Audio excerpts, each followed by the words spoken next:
Nakapagtala ang isang anti-scam application ng mataas na bilang ng SMS scams noong nakaraang taon.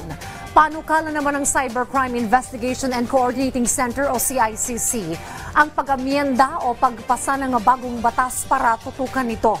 Yan ang ulat ni Rod Lagusan. Isa ka ba sa nakatanggap ng mga ganitong text message na nagsasabing lehitimong e-pay wallet o bangko sila at may kasamang link o di kaya tawag? Dahil mayroong higit 6 na milyong text scams at higit 600,000 scam calls. Ganito karami ang naitala ng trust technology firm na Goguluk noong 2024 sa bansa. Ito'y base sa naitalang datos ng kanilang mobile application na Whoscall na isang anti-scam app. Kasama ito sa kanilang iprenesenta sa Cybercrime Investigation and Coordinating Center o CICC ng DICT. Mula sa bilang na ito, kapansin-pansin na pataas ang bilang ng mga ito mula sa unang quarter ng 2024. Mula sa 1.1 million SMS scams na naitala ng first quarter ng 2024, umakyat ito hanggang higit 2 milyong SMS scams sa huling quarter ng taon.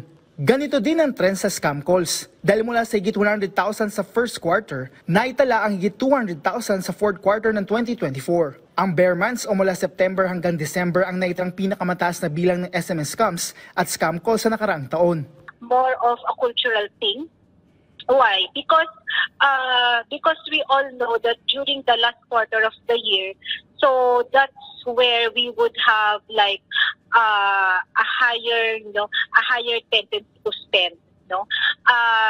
So we do have yung time of the year that we earn our commissions, diba, rewards, bonuses.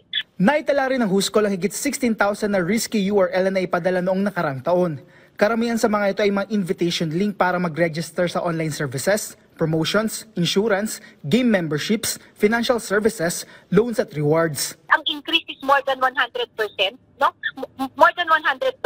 If we compare the quarter 4 of 2023 vis-a-vis quarter 4 of 2024 po, more than 100% po ang increase for both scam calls and SMS call, and as well as SMS scams.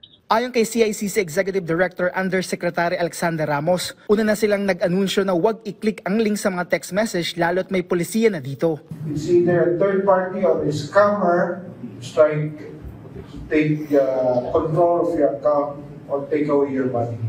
So yun yung ating paulit-ulit na sinasabi because we knew that practices, behaviors natin, mabilis tayo pag-involve.